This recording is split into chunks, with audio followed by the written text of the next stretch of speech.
Hello दोस्तों, आप सभी को मेरा नमस्कार। मैं यूपीएससी ज्ञानदायिनी में आप सभी का स्वागत और अभिनंदन करती हूँ। मैं प्रयागराज से नेहा। आप सभी को मैं बताना चाहती हूँ, मैं यहाँ पर संविधान पढ़ा रही हूँ और मैं भाग 1 से लेकर और उसकी जो प्रस्तावना थी वहाँ से लेकर भाग 5 में पहुँच गए। आज हम लोग राष्ट्रपति पढ़ेंगे, तो आप लोग बताना कि राष्ट्रपति का ये भाग कैसा है, क्योंकि सिर्फ आज हम लोग राष्ट्रपति पढ़ेंगे, बल्कि हो सकता है आज पूरा राष्ट्रपति हम लोग ना पढ़ पाए, क्योंकि राष्ट्रपति जो चैप्टर है वो काफ़ी लंबा है और यहाँ पर लाइट भी नहीं है दोस्तों, तो गर्मी बहुत ज़्यादा है, पर वीडियो बनाना भी बहुत अनिवार्य है, इसलिए मैं वीडियो बना रही हूँ। आप लोग जैसा देख सकते हैं कि राष्ट्रपति कहाँ से शुरू होता है, जैसे मैंने इसमें मेंशन कर दिया है। राष्ट्रपति देश का प्रथम नागरिक माना जाता है, ठीक है। प्रथम नागरिक राष्ट्रपति देश का होता है, देश का प्रथम नागरिक राष्ट्रपति होता है। राष्ट्रपति संविधान में प्रावधान है अनुच्छेद 52 से लेकर 62 तक। सिर्फ अनुच्छेद 52 से लेकर 62 तक ही नहीं है, यहाँ पर तो सिर्फ राष्ट्रपति की बात कही गई है कि राष्ट्रपति का निर्वाचन कैसे होगा, शपथ कैसे लेंगे, यहाँ पर महाभियोग कैसे लगेगा। बाकी राष्ट्रपति के काफ़ी ऐसे अनुच्छेद हैं जिन जो 52 से 62 तक ही नहीं, इसके ऊपर भी है, इसलिए मैं पूरे अनुच्छेदों की बात करूँगी। तो इसलिए मैं कह रही हूँ, हो सकता है आज ये चैप्टर पूरी तरह समाप्त ना हो, तो इसलिए आप लोग टेंशन मत लीजिएगा कि पूरा समाप्त हो। तो जैसे मैं यहाँ पर राष्ट्रपति से संबंधित अनुच्छेद जो मोस्ट इम्पॉर्टेंट है, इनमें से जो बहुत बार पूछे जाते हैं, मैं उनको बार बार मेंशन करूंगी कि ये वाला, जैसे अनुच्छेद 52 में भारत का एक राष्ट्रपति होगा ये बोला गया, बल्कि ये नहीं बोला गया कि भारत का राष्ट्रपति है, भारत का एक राष्ट्रपति होगा, ये अनुच्छेद 52 में बोला गया। अनुच्छेद 53 में ये बोला गया है कि संघ की समस्त कार्यपालिका शक्ति राष्ट्रपति में निहित होगी। जो संघ की समस्त कार्यपालिका है, मैंने कार्यपालिका, विधायिका, न्यायपालिका मैंने इसलिए पहले एक्सप्लेन किया था ताकि आप लोग समझ सकें कार्यपालिका क्या है, न्यायपालिका क्या है, विधायिका क्या है। फिर उसके बाद आता है अनुच्छेद 54। यहाँ पर राष्ट्रपति का निर्वाचन एक निर्वाचन मंडल द्वारा किया जाता है, ठीक है। आप जैसा देख सकते हैं कि राष्ट्रपति का निर्वाचन एक निर्वाचन मंडल द्वारा किया जाता है। पहले आप यहाँ मोटा मोटा देख लीजिए, फिर मैं इनको जितना हो सकेगा मैं इनको व्याख्या करूंगी, एक्सप्लेन कर दूंगी आप लोगों के लिए। अनुच्छेद 55 ये कहता है राष्ट्रपति के निर्वाचन की रीति कैसी होगी। अनुच्छेद 55 कहता है राष्ट्रपति के निर्वाचन की रीति कैसी होगी। अनुच्छेद 56 कहता है कि राष्ट्रपति के पद ग्रहण करने की तारीख से 5 वर्ष तक वो उल्लेख होता है। जैसे आज राष्ट्रपति चुना गया है, तो आज से नहीं बल्कि जिस दिन वो शपथ लेगा, जिस दिन से वो पद ग्रहण करने की तारीख से उसकी पदावधि मानी जाती 5 साल के लिए। अनुच्छेद 57 कह रहा है राष्ट्रपति के पद के लिए किसी व्यक्ति के पुनः निर्वाचन की पात्रता होती है। राष्ट्रपति पद के लिए किसी व्यक्ति की पुनः निर्वाचन की पात्रता होती है। अनुच्छेद 58 कहता है राष्ट्रपति के निर्वाचन होने के लिए क्या क्या अर्हताएं हैं या योग्यताएं क्या क्या हैं, यहाँ पर ये बताया। अनुच्छेद 59 कहता है कि राष्ट्रपति के पद के लिए शर्तें क्या क्या लागू होंगी, वो भी बताया जाएगा आप लोगों को। अनुच्छेद 60 कहता है कि राष्ट्रपति द्वारा शपथ प्रतिज्ञान, जैसे अनुच्छेद 3 में भाग 3 में दिया गया है कि शपथ के लिए, तो यहाँ पर अनुच्छेद 60 में राष्ट्रपति वहां राष्ट्रपति उपराष्ट्रपति वहां नहीं है शपथ के लिए, उनका उल्लेख अनुच्छेद 60 में किया गया है, राष्ट्रपति द्वारा शपथ प्रतिज्ञान कैसे लिया जाएगा। अनुच्छेद 61 कहता है कि राष्ट्रपति पर महाभियोग की प्रक्रिया। अब महाभियोग कौन लगा सकता है, राष्ट्रपति, ये मैं आपको व्याख्या करूंगी आगे चल के। अनुच्छेद 62 कहता है राष्ट्रपति के पद रिक्त को भरने के लिए चुनाव कराने का समय क्या है, कितने समय में चुनाव राष्ट्रपति का, जैसे पद खाली हो गया या राष्ट्रपति त्याग पत्र दे दिए या राष्ट्रपति मतलब अपना पद छोड़ दिए या उनकी मृत्यु हो गई या किसी कारणवश मतलब वो राष्ट्रपति नहीं रहे, तो इसके लिए कैसे चुना जाएगा, कितने समय में चुनना है, इसलिए अनुच्छेद 62 में व्याख्या किया गया है। राष्ट्रपति का निर्वाचन कैसा होगा, तो पहले हम मोटा मोटा इसमें देख लेते हैं, फिर उसके बाद मैं आपको अपने नोट्स के थ्रू सारी बातें बताती हूँ, इसलिए थोड़ा जल्दी जल्दी बोलती हूँ। तो सदन के दोनों सदनों के निर्वाचन सदस्य होंगे यहाँ पर, और राज्यों और केंद्र शासित प्रदेश जैसे दिल्ली, पांडुचेरी और जम्मू कश्मीर, अब जम्मू कश्मीर शायद नहीं रहा, कि विधानसभा के निर्वाचित सदस्य होंगे इसमें, ठीक है। अब दिल्ली पांडुचेरी शायद हो गया है। और गुप्त मतदान होता है इनका, एकल संक्रमणी मत के द्वारा होता है। अनुपातिक प्रतिनिधित्व प्रणाली होती है, ये मोस्ट इंपॉर्टेंट प्रश्न है क्योंकि ये पीसीएस में पूछा गया, मैं यहाँ पर प्रश्न भी लगाई हूँ, तो मैं वो भी दिखाऊंगी आपको नीचे चल के। आगे राष्ट्रपति के पद हेतु क्या क्या योग्यताएं हैं या क्या क्या अर्हताएं हैं, तो भारत का नागरिक होना चाहिए, राज्य, केंद्र या स्थानीय सरकार में लाभ के पद पर न हो, 35 वर्ष की आयु पूर्ण कर चुका हो, लोकसभा का सदस्य निर्वाचन होने की योग्यता हो। राज्यसभा की नहीं बोला यहाँ पर, जो शब्द मेंशन हो उन्हीं पर गौर करना। ये नहीं कि आप किसी और यहाँ राज्य, अरे लोकसभा का होगा तो राज्यसभा, ऐसा नहीं। लोकसभा का सदस्य निर्वाचन होने की योग्यता होनी चाहिए, ठीक है। अब आते हैं कि इनकी जमानत राशि कितनी होती है। जैसे इनके राष्ट्रपति के चुनाव में नामांकन कैसे होता है, तो उम्मीदवार के प्रस्तावक और अनुमोदक की संख्या कम से कम 50 होनी चाहिए। 50 निर्वाचक या सांसद या विधायक होनी चाहिए, ठीक है। जमानत राशि इनकी 15,000 रुपए होती है। जमानत राशि की जब्ती कब होती है इनकी, जब कुल डाले गए मतों के 1/6 भाग से कम मत प्राप्त किए। जैसे कोई राष्ट्रपति खड़ा है, अब जैसे मतलब भारत देश का राष्ट्रपति चुनाव के लिए खड़ा, वहां पर इनके अनुरुद्ध 1/6 मतदान नहीं पड़े तो उनकी जमानत राशि जो 15,000 रुपए दी जाती है वो जब्त हो जाएगी। राष्ट्रपति के पद की रिक्तता कैसे होती है, तो उसके त्याग पत्र, अब राष्ट्रपति किसे त्याग पत्र देगा, तो उपराष्ट्रपति को देगा। उच्चतम न्यायालय द्वारा निर्वाचन अवैध घोषित होने पर तब भी राष्ट्रपति का पद खाली हो जाएगा। महाभियोग की प्रक्रिया द्वारा हटाने पर, महाभियोग प्रक्रिया कौन ला सकता है, तो दोनों सदन ला सकते हैं। लोकसभा भी ला सकती है और राज्यसभा भी ला सकती है, कोई भी ला सकता है। और उसकी मृत्यु होने पर, अगर उसकी मृत्यु हो जाती है तो उसका पद खाली हो जाता है। तो आइए देखते हैं अनुच्छेद 61। अनुच्छेद 61 में है कि संवैधानिक, यहाँ पर राष्ट्रपति पर महाभियोग प्रस्ताव कैसे कैसे लगा है। राष्ट्रपति पर महाभियोग जो प्रस्ताव है बड़ा कठिन होता है, इतना आसान नहीं होता है लगाना इसे, इसलिए अभी तक महाभियोग के द्वारा राष्ट्रपति नहीं हटाए गए हैं। तो जैसे यहाँ पर लगाया गया पर प्रक्रिया ही नहीं पूरी हो पाती है। तो अनुच्छेद 61 में संवैधानिक प्रावधान है। कारण, जैसे राष्ट्रपति द्वारा संविधान का उल्लंघन किया गया हो, मतलब उसका अपमान किया गया हो, तो मतलब उनके ऊपर महाभियोग लगाने की प्रक्रिया हो।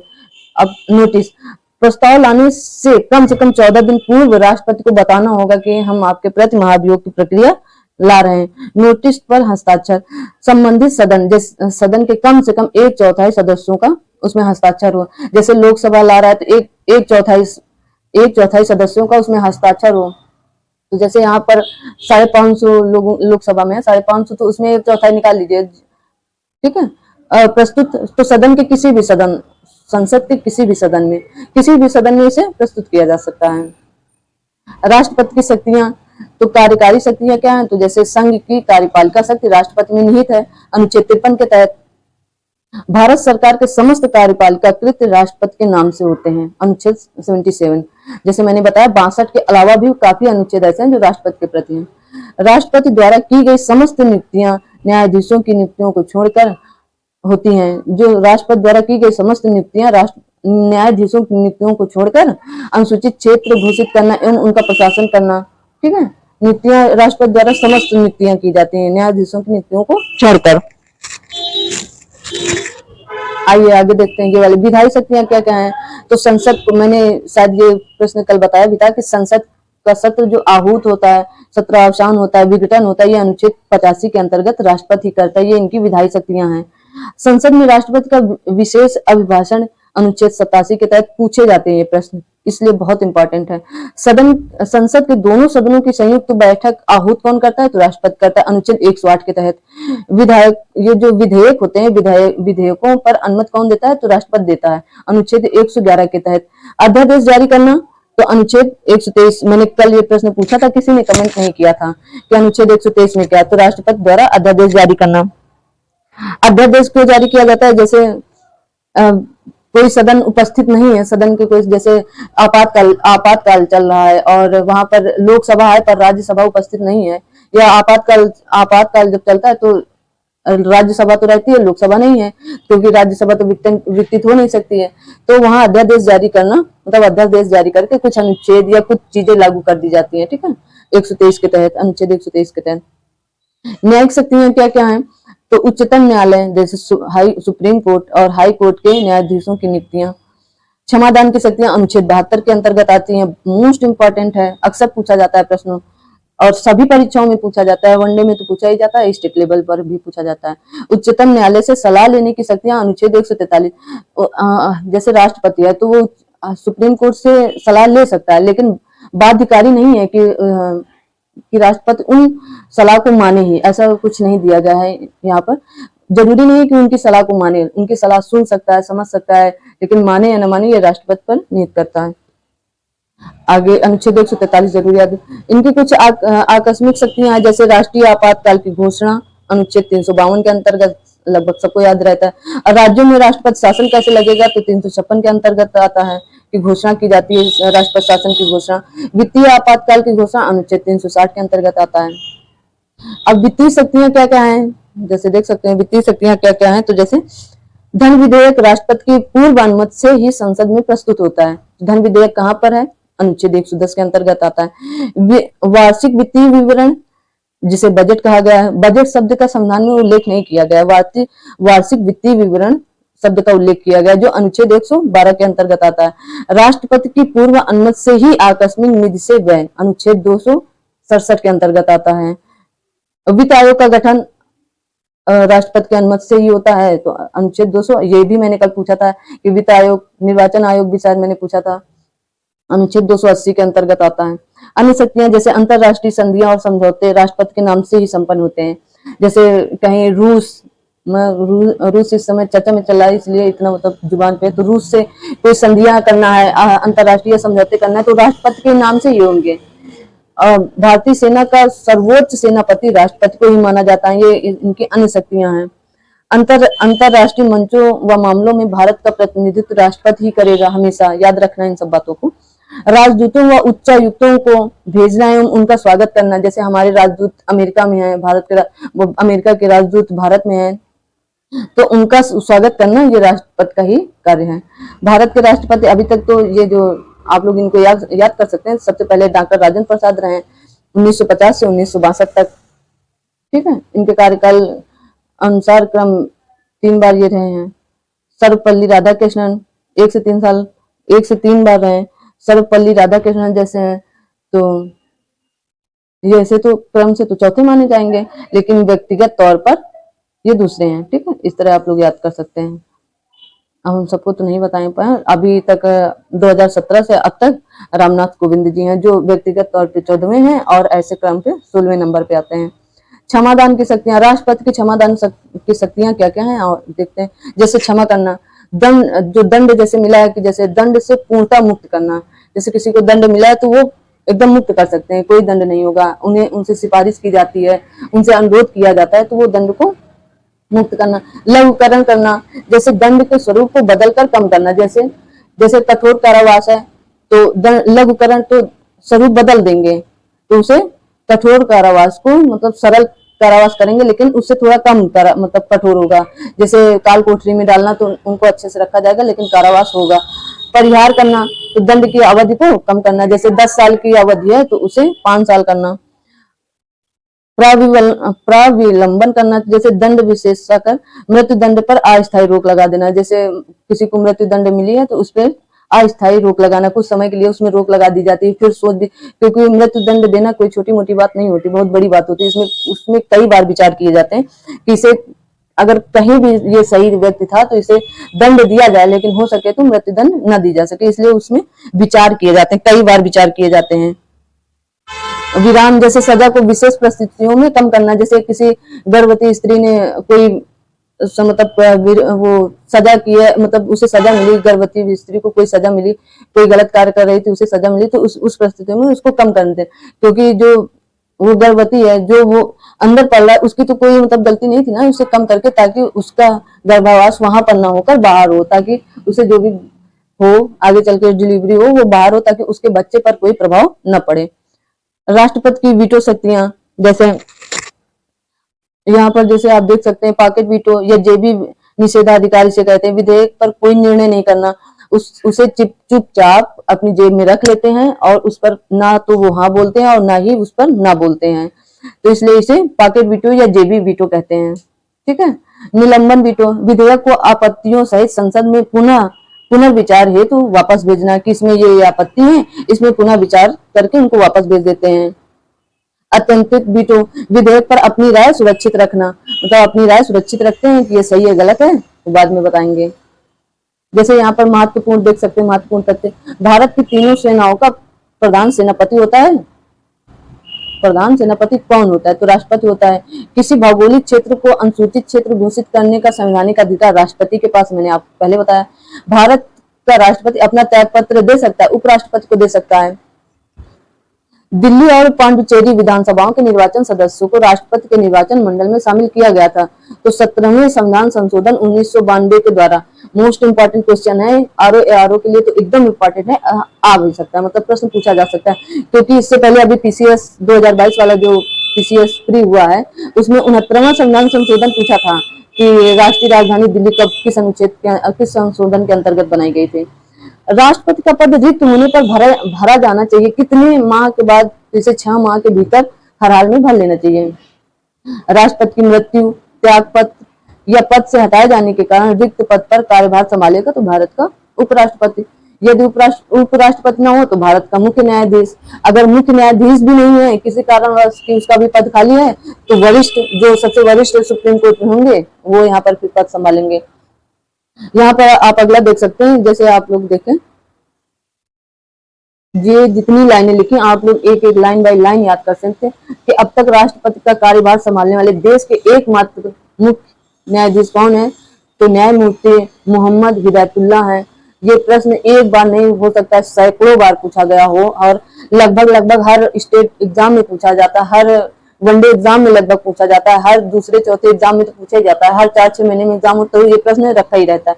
लोकसभा में धन विधेयक प्रस्तुत किया जाता है। मैंने पहले बताया धन विधेयक है, कुछ और विधेयक है ऐसे जो राष्ट्रपति की पूर्व अनुमति से ही प्रस्तुत किए जाते हैं। राष्ट्रपति को प्रधानमंत्री से सूचना प्राप्त करने का अधिकार है किस अनुच्छेद के अंतर्गत, तो भारतीय संविधान के अनुच्छेद 78 के अंतर्गत राष्ट्रपति को प्रधानमंत्री से राष्ट्रपति को सलाह लेने का या सूचना प्राप्त करने का अधिकार है। निर्विरोध राष्ट्रपति निर्वाचन होने वाले देश के एकमात्र राष्ट्रपति कौन है, तो नीलम संजीवा रेड्डी हैं। मोस्ट इंपॉर्टेंट, आप लोग जरूर याद रखिए इसे। महाभियोग की कार्यवाही है तो अर्ध न्यायिक प्रक्रिया, इसे बहुत कठिन है प्रक्रिया, इसे आधी तो पूरी है, फिर आधी बात जाती नहीं। भारत का कार्यपालिका अध्यक्ष कौन है, तो राष्ट्रपति होता है। आइए यहाँ पर देखते हैं कि महान्यायवादी मैं अटॉर्नी जनरल क्यों ली हूँ, उसका कारण मैं बताती हूँ, क्योंकि इसकी नियुक्ति राष्ट्रपति के द्वारा होती इसलिए। तो भारत सरकार का सर्वोच्च विधि अधिकारी होता है, नियुक्ति राष्ट्रपति द्वारा होती है, इसकी नियुक्ति राष्ट्रपति के द्वारा होती है। योग्यता क्या होती है इसकी, तो इसकी योग्यता उच्चतम न्यायालय का न्यायाधीश नियुक्त होने की योग्यता या अर्हता रखता हो। विशेष संसद के दोनों सदनों की कार्यवाही में उपस्थित होने एवं बोलने का अधिकार है, परंतु इसे मत देने का अधिकार बिल्कुल नहीं है। बोलेगा, बहस करेगा, सब कुछ करेगा, उपस्थित भी होगा, लेकिन मत देने का। इसका कार्यकाल कितना होता है, तो इसका कोई कार्यकाल नहीं होता है, ये राष्ट्रपति के प्रसाद पर्यंत कार्य करता है, इसलिए इसका कोई कार्यकाल नहीं होता। राष्ट्रपति हो सकता है 5 साल रख के, 2 साल रख के, कभी भी इसे हटा सकता है। संविधान में तय नहीं है, राष्ट्रपति द्वारा निर्धारित किया जाता है। इसका मतलब कार्यकाल या पारिश्रमिक कितने दिनों का होगा, ये संविधान में नहीं दिया गया है। संबंधित अनुच्छेद तो भाई महान्यायवादी किस अनुच्छेद के अंतर्गत आता है, पूछा जाता है तो अनुच्छेद 76 के अंतर्गत आता है। अब देख लीजिए इसका, भारत सरकार का प्रथम विधि अधिकारी या सलाहकार होता है, महान्यायवादी होता है। महान्यायवादी अपना पद धारण करता है राष्ट्रपति के पास प्रसाद पर्यंत के द्वारा अपना संसद के किसी सदन का सदस्य न होते हुए भी सदन की कार्यवाही में भाग ले सकता है, लेकिन मत नहीं दे सकता। ऐसा कौन है, तो महान्यायवादी है। राज्य सरकार का प्रथम कानूनी सलाहकार होता है महाधिवक्ता, राज्य का पूछा है तो यहाँ पर महाधिवक्ता आ जाएगा, न कि महान्याय, क्योंकि वो केंद्र का होता है, ये राज्य का है, ठीक है। तो एडवोकेट जनरल। भारतीय संविधान का वह अनुच्छेद जिसके अंतर्गत नियंत्रक एवं महालेखक परीक्षक की नियुक्ति की जाती है, तो अनुच्छेद 148 के अंतर्गत, जिसे हम लोग सीएजी भी कहते हैं। भारत के नियंत्रक एवं महालेखक परीक्षक या कैग को पद से हटाया जा सकता है, जिस रीति और आधारों पर उच्चतम न्यायालय के न्यायाधीश को हटाया जाता है, संसद के दोनों सदनों के विशेष बहुमत द्वारा, ठीक है। भारत के नियंत्रक एवं महालेखक परीक्षक के लेखा परीक्षा प्रतिनिधित्व रिपोर्ट की जांच करती है लोक लेखा समिति। इस बार 2022 पीसीएस 2022 में ये प्रश्न पूछा गया था, 2021 में भी पूछा गया था, बल्कि हम 2-3 लोग पढ़ रहे थे तो हम लोग ये कहे भी कि ये प्रश्न नहीं आएगा, क्योंकि 2021 में पूछा गया था, लेकिन 2022 में भी पूछा गया था। तो आप इसे समझ सकते हैं ये कितना इंपॉर्टेंट है।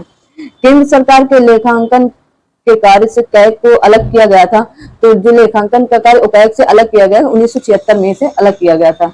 इधर आप देख सकते हैं कि विधि कौन कौन अध्यक्ष रहा वित्त आयोग का, तो इतने समय तो 15वें अध्यक्ष हैं एनके सिंह, 2021 से 2026 तक रहेंगे। जैसा कि मैं 2021 एनके सिंह आप याद कर लीजिए, जैसा कि मैं आपसे पहले भी बताई कि मैं यहाँ पर मैं थोड़ा सा जैसे कि मैं पहले भी आपको बता रही थी कि मैं यहाँ पर भारत का राष्ट्रपति आप लोगों को बहुत अच्छे से एक्सप्लेन करना चाह रही थी, पर शायद आप लोग उतना नहीं देखेंगे। मुझे मतलब इतना लगता है, भरोसा होता है, क्योंकि आप लोग 2 मिनट 3 मिनट तो पूरा वीडियो ही देखते हैं, तो मैं कैसे उम्मीद करूं। बल्कि देखो, मैं अपनी नोट्स लेके बैठी थी कि मैं आप लोगों को बहुत अच्छे से राष्ट्रपति बताऊंगी, और राष्ट्रपति थोड़ा नहीं है, बहुत ज्यादा राष्ट्रपति है, और बिना राष्ट्रपति पढ़े शायद आप लोगों को समझ में नहीं आएगा कैसे संविधान पढ़ना है। तो मैं आपको बता दूं कैसे, अगर आप लोग कहेंगे ये 1 पेज 2 पेज 3 पेज 4 5 6 7 8 9 10 10 पेज है, ये मतलब 10 पेज पन्ना है, 20 पेज है, तो ये 15 मिनट या 20 मिनट के वीडियो में नहीं पढ़ाया जा सकता है। मैंने मोटा मोटा आपको सब कुछ बता दिया है। जो कुछ यहाँ छूट रहा है कि निर्वाचन कैसे होता है, तो अनुच्छेद 54 और 55 के तहत होता है। अनुच्छेद 52 में एक भारत का एक राष्ट्रपति होगा ही दिया था।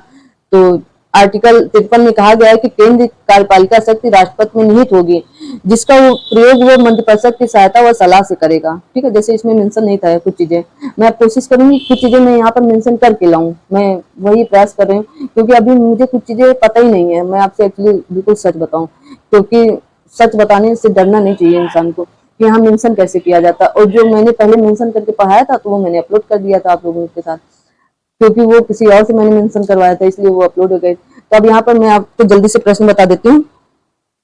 यहाँ पर प्रश्न कैसे कैसे पूछे जाते हैं, और आप लोग इन्हें अच्छे से याद कर सकते हैं ये प्रश्न। और मैंने यहाँ पर ये भी बताया है कि आप लोग कुछ मत पढ़िए, नहीं समय तो बिल्कुल मत, लेकिन हर एक सब्जेक्ट के पूर्णावलोकन ले लीजिएगा। ये प्रश्न वहीं से मैं लेकर आई हूँ पूर्णावलोकन से, और उन प्रश्नों को आप लोग सॉल्व करिएगा, एक बार नहीं, 2 बार नहीं, 3 बार नहीं, 4 बार। आप पीसीएस प्री हो, आरओ प्री हो, कभी रुकेगा ही नहीं। हाँ, बस सारे सब करंट आपको अलग से पढ़ना पड़ेगा। आप करंट या तो अपडेट करते रहें, या तो एग्जाम आने से 1 महीना या 1.5 महीना पहले दृष्टि की आई वाली जो आंख बनी रहती है, वो वाली करंट आ जाती है, उसको आप लोग पढ़िए, लगभग वहीं से सारे क्वेश्चन पूछे जाते हैं। तो मैं यहाँ पर देखती हूँ, तो भारत में राष्ट्रपति का निर्वाचन किस प्रकार होता है। तो जैसे आप देख रहे हैं उत्तर के अप्रत्यक्ष मतदान से होता है, क्योंकि एकल संक्रमणी पद्धति के द्वारा होता है। यहाँ पर मैं ऑप्शन लेके आई हूँ, मतलब आंसर लेके आई हूँ, क्योंकि आप लोगों को कोई दिक्कत हो। भारत का राष्ट्रपति अप्रत्यक्ष निर्वाचन से चुना जाता। अभी आप पहला ही प्रश्न पढ़े, दूसरा आप पढ़िए। एक निर्वाचन मंडल की व्यवस्था है जो संसद के दोनों सदनों और राज्य की विधानसभाओं के निर्वाचन सदस्यों को मिलाकर बनता है। तो मैंने अभी बताया ही था कि कुछ केंद्र और राज्य भी ऐसे हैं जहाँ पर मतलब राज्य की विधानसभा संसद के दोनों सदन भी होते हैं। तो यहाँ पर निर्वाचन सदस्यों को मिलाकर बनता है, विधानसभा और निर्वाचन सदस्यों के सदस्यों को। तो यहाँ पर 1 और 2 दोनों सही है, मतलब व्याख्या भी सही है। तो ए और दोनों और स्पष्ट। देखो पीसीएस मेंस 2015 में पूछा गया है। अगला भारत में राष्ट्रपति का चुनाव किया जाता है किसके द्वारा। अभी मैंने आपसे बताया था, हो सकता है यहाँ अनुपातिक मत प्रणाली भी द्वारा दिया गया, ये भी सही है। एकल हस्तांतरणी मत प्रणाली, ये भी सही है। तो दोनों सही है, तो इसमें आयोग एक उत्तर मानेगा। यहाँ पर तो दोनों सही है, पर ये तो ऐसे प्रश्नों को हटा देगा, क्योंकि कुछ बच्चे तो ए बी भी लगा सकते हैं, कुछ बच्चे सी भी लगा सकते हैं, फिर उसमें मत होता है कि नहीं बी सही है सी, तो ऐसे प्रश्नों को आयोग हटा भी देता है। यहाँ पर बी और सी दोनों सही है। अगला प्रश्न है, राष्ट्रपति के निर्वाचन मंडल के सदस्य होते हैं, जैसे आप देख सकते हैं संसद के दोनों सदनों के निर्वाचन सदस्य होते हैं, पर इतने ही होते ना। राज्य विधानमंडल के दोनों सदनों के निर्वाचन सदस्य नहीं, सभी राज्यों की विधानसभाओं के तो नहीं होते हैं। तो दिल्ली और पांडिचेरी विधानसभाओं के निर्वाचन सदस्य, तो ये भी सही है। तो यहाँ पर 1 3 4 सभी राज्यों की विधानसभाओं के निर्वाचन सदस्य होते हैं, सभी राज्य के जहां जहां विधानसभाएं होती हैं, और संसद के दोनों सदनों के होते हैं, और दिल्ली और पांडिचेरी के तो होते ही हैं। तो 1 3 4 सही है यहाँ पर। ठीक है, भारतीय संविधान के अभी मैंने आपको पढ़ाया था, इसे आपको याद होना चाहिए। भारतीय संविधान के 17वें संशोधन द्वारा भारत के राष्ट्रपति के चुनाव में जिन 2 केंद्र शासित प्रदेशों को भाग लेने का अधिकार दिया गया, वो 2 केंद्र शासित प्रदेश कौन से आप बता सकते हैं। दिल्ली और पांडिचेरी। देखो आरओ 2017 में पूछा गया है, तो आप ये नहीं कह सकते कि आप जो बताई वो पूछा नहीं जाता है, 100% पूछा जाता है, इसलिए मैं आपको बताई हूँ। निम्नलिखित में से कौन भारत के राष्ट्रपति के निर्वाचन हेतु निर्वाचक गण में सम्मिलित नहीं है। तो जैसे आप देख सकते हैं, लोकसभा के निर्वाचित सदस्य सम्मिलित है, राज्यसभा के निर्वाचित सदस्य सम्मिलित है, राज्यों की विधानसभा के निर्वाचित सदस्य सम्मिलित है, राज्यों की विधान परिषदों के निर्वाचित सदस्य बिल्कुल नहीं सम्मिलित है। पीसीएस 2015 भी एग्जाम, इसमें दोबारा एग्जाम हुआ था 2015 वाला, तो उसी में ये प्रश्न पूछा गया है। अगला प्रश्न देखते हैं, निम्नलिखित में से कौन राष्ट्रपति के निर्वाचन हेतु निर्वाचक दल के सदस्य हैं? तो सदन के दोनों सदस्यों सभी सदस्य तो नहीं होते हैं। राज्य विधानसभाओं के सभी निर्वाचित सदस्य, आप बताइए। संघ राज्य और क्षेत्रों की विधानसभाओं के सभी निर्वाचित सदस्य, ये भी आप बताइए। सभी राज्यपाल तथा उपराज्यपाल, तो बताइए इसमें कौन सा सही होगा? तो 2 और 3, राज्य विधानसभाओं के सभी निर्वाचित सदस्य होते हैं, संघ राज्य क्षेत्रों की विधानसभाओं के सभी निर्वाचित सदस्य होते हैं। ठीक है, तो यहाँ पर ऑप्शन बी सही हो रहा है। देखो पीसीएस 2012 मेंस में पूछा गया है। भारत में राष्ट्रपति के चुनाव के लिए चुनाव मंडल के सदस्य होते हैं, कौन होते हैं? बार बार उसी तरह के प्रश्न आते हैं, तो आप उबिए मत, जितना आप सॉल्व करेंगे उतना ज्यादा आपको ही लाभ मिलेगा। ठीक है, तो इसलिए परेशान मत होइए। कह रहे लोकसभा के चुने हुए सदस्य, राज्यसभा के चुने हुए सदस्य, राज्य विधानसभा के चुने हुए सदस्य, राज्य विधान परिषद के चुने हुए सदस्य। तो यहाँ पर हमको लग रहा है डी छोड़ के बाकी सभी सही है। लोकसभा के चुने हुए सदस्य, राज्यसभा के चुने हुए सदस्य और राज्य विधानसभा के चुने हुए सदस्य, तो सी सही है। पीसीएस 1993 में पूछा गया है। भारत के राष्ट्रपति चुने जाते हैं, तो भारत के राष्ट्रपति कैसे चुने जाते हैं? तो आप देख सकते हैं, बताइए कैसे चुने जा सकते हैं। तो केवल राज्यसभा सदस्यों द्वारा, केवल लोकसभा सदस्यों द्वारा, केवल राज्य के विधानसभा और लोकसभा सदस्यों द्वारा नहीं, राज्यसभा, लोकसभा और राज्य की विधानसभाओं के निर्वाचित सदस्यों द्वारा। उत्तर डी है। पीसीएस में 2011 में पूछा गया है। मैं तो आधे प्रश्न भी नहीं लाई, मैं हमको लगता है एक चौथाई भी प्रश्न भी नहीं लेके आई। आप पुनरावलोकन सॉल्व करेंगे ना, बहुत प्रश्न है यहीं से। आप राष्ट्रपति आप अलग से भी नहीं पढ़ेंगे ना, तब भी यहाँ से राष्ट्रपति आपको क्लियर हो जाएगा। निम्नलिखित में कौन राष्ट्रपति चुनाव प्रकरण के लिए सही नहीं है? तो आप इसे देखिए, कौन है जो राष्ट्रपति के चुनाव प्रकरण के लिए सही नहीं है? तो राष्ट्रपति ए है, पदस्थ राष्ट्रपति की पदावधि से पूर्व उत्तराधिकारी का चुनाव अवश्य हो जाना चाहिए। क्या ऐसा है? ऐसा मैंने बताया। राष्ट्रपति अपना पदभार ग्रहण करने की 30 से 5 वर्ष तक पद पर रहेंगे। देखते हैं क्या सही है। राष्ट्रपति का उत्तराधिकारी होने तक कार्यकाल की समाप्ति पर भी वह पद पर बना रहेगा। क्या ऐसा बताया गया है? निर्वाचक मंडल के अपूर्ण होने के आधार पर राष्ट्रपति का चुनाव स्थगित किया जा सकता है। ऐसा मैंने बताया है कि निर्वाचक मंडल के अपूर्ण होने, मतलब जो पूर्ण नहीं अपूर्ण होने के आधार पर राष्ट्रपति का चुनाव स्थगित किया जा सकता है। ये आपको एक नया प्रश्न मिला है, 2000 पीसीएस मेंस 2016 में पूछा गया। आप इसे अच्छे से याद कर सकते हैं, आरओ के लिए मोस्ट इंपॉर्टेंट है। राष्ट्रपति के निर्वाचन में राज्य का मुख्यमंत्री मतदान करने के लिए पात्र नहीं होता यदि वह स्वयं प्रत्याशी होता है, उसे राज्य विधानमंडल के निचले सदन में अपना बहुमत सिद्ध करना शेष रह गया हो, वह राज्य विधानमंडल में उच्च सदन का सदस्य हो, वह राज्य विधानमंडल में निम्न सदन का सदस्य हो। तो निम्न उच्च सदन में जैसे राज्यसभा का होगा तो उसे मत देने का अधिकार नहीं होता है, निम्न का होगा तो आईएएस 1993 में क्वेश्चन पूछा गया प्री में। राष्ट्रपति के उम्मीदवार के लिए क्या आवश्यक नहीं है? वो 35 वर्ष का हो, मैंने बताया कि होना चाहिए, सांसद चुने जाने की योग्यता रखता हो, देश का नागरिक हो, लेकिन पढ़ा लिखा ना भी होगा तब भी राष्ट्रपति बनने की योग्यता हो सकती है। पढ़ा लिखा हो ये अनिवार्य नहीं, आवश्यक नहीं है कि वो पढ़ा लिखा ही हो। पीसीएस 1992 में पूछा गया है। राष्ट्रपति पर महाभियोग का आरोप संसद के किस सदन द्वारा लगाया जा सकता है? तो संसद के किसी भी सदन द्वारा लगाया जा सकता है। ऑप्शन सी सही है।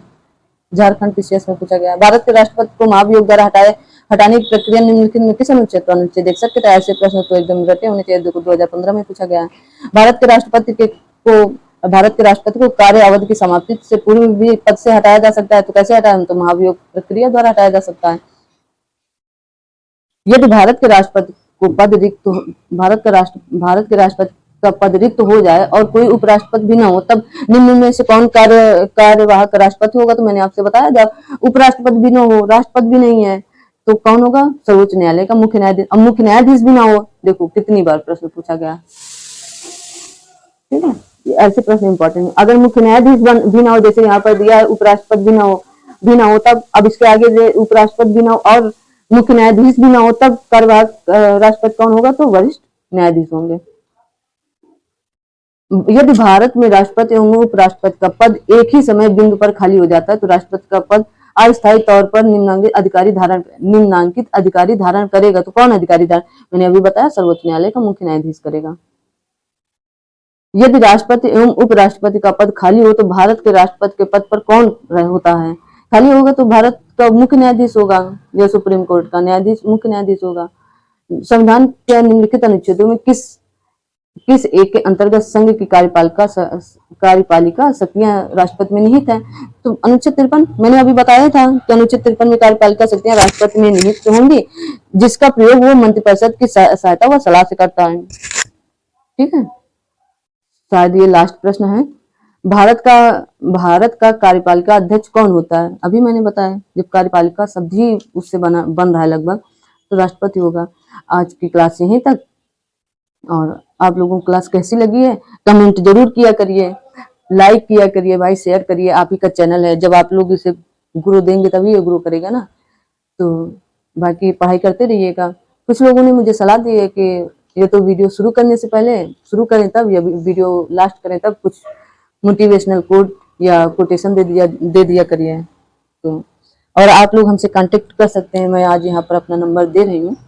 जिनको नोट्स चाहिए या कुछ भी चाहिए तो वो लोग नंबर ले सकते हैं, नोट कर सकते हैं। कुछ लोग क्योंकि पूरा वीडियो देखते हैं, तो उनको मैं जैसे मेरे नोट्स हैं मैं उन्हें प्रोवाइड करती जाऊंगी, तो कोई दिक्कत भी नहीं होगी। तो लिख लीजिए 9889506523। आप इस पे व्हाट्सअप कर सकते हैं, आप इस पे टेलीग्राम कर सकते हैं, जो भी आपकी इच्छा वो आप यहाँ पर कर सकते हैं, कोई दिक्कत वाली बात नहीं है। हाँ, अब यहाँ पर आई कि मैं आपको मोटिवेट कैसे करूँ, तो कहते हैं सच्ची घटना, इसे शायद मैं शेयर कर दूँ आपको, शेयर कर रही हूँ, सच्ची ही घटना है, कल की ही बात है। और मेरी फ्रेंड मेरे पास आई थी कि रूम खोजने के लिए, आज चली गई, वो परसों आई थी, 2 दिन रुकी। तो बहुत गरीब, मतलब बहुत गरीब क्या मतलब, ठीक है, मतलब सिचुएशन पहले से ही स्थितियाँ ऐसी चली आ रही कि क्या बताएं, छोड़ो, नहीं कहते उसके विषय में कुछ यार, उसको बुरा ना लग जाए, क्योंकि बहुत बेस्ट फ्रेंड है, कुछ सोच के ही बताई होगी। तो इसलिए कहते हैं पढ़ाई करते रहो। कभी कभी ऐसा लगेगा पढ़ने का बिल्कुल मन नहीं करेगा, मत पढ़ो, 2 दिन मत पढ़ो, 4 दिन मत पढ़ो, लेकिन जब शुरू करो तो दमदार तरीके से शुरू करो। ये नहीं कि तुम रोज पढ़ रहे हो, रोज जब मन ही नहीं लग रहा तो रोज पढ़ने का मतलब क्या है। कहते हैं सुबह 5 बजे उठ गए आप और 7 बजे नींद आने लगी, पर जबरदस्ती आप पढ़ रहे हो, तो इससे बेहतर है आप 15 मिनट, आधे घंटे सो लीजिए। आप अच्छे से पढ़िए, फिर जब आप अच्छे से पढ़ेंगे तो अच्छे से समझ में आएगा। अब आप सोच रहे हैं नहीं मुझे सोना नहीं है, मुझे पढ़ना ही है, तो आप फिर नहीं पढ़ पाएंगे। आप पढ़ेंगे तो बुक भी रहेगी, नोट्स भी रहेंगे, आप भी रहेंगे, फोन भी रहेगा, सब कुछ रहेगा, पर आपके दिमाग में कुछ नहीं जाएगा। और आज तो नहीं, मैं अपनी भी सच्ची कहानी बताऊंगी किसी दिन, क्योंकि पढ़ाई से रिलेटेड या पढ़ाई में नहीं बताऊंगी, किसी दिन ऐसे वीडियो अपलोड करूंगी मैं अपने बारे में कि मैं क्यों मेरे मुंह से साफ शब्द नहीं निकल पाते हैं, हमेशा रपटते रहते हैं, तो उसका कारण भी बताऊंगी मैं। तो इसलिए आप सब लोग से मैं विनती भी करती हूँ, अनुरोध भी करती हूँ, वीडियो पूरा देखिए, लाइक कमेंट शेयर भी करिए। थैंक यू सो मच आप सभी को, और आप सब लोग स्वस्थ रहें, मस्त रहें, पढ़ाई करते रहें, पढ़ाई इम्पोर्टेंट है, पढ़ाई को इम्पोर्टेंट बनाइए, काम भी करिए पर पढ़ाई को विशेष ध्यान दीजिए। अपने माँ बाप की सेवा करिए, उनका कहना मानिए, समय निकाल कर वो जितना भी काम बता रहे हैं उसे ज़रूर करिए, क्योंकि उनका आशीर्वाद कभी खाली नहीं जाता है। Thank you so much.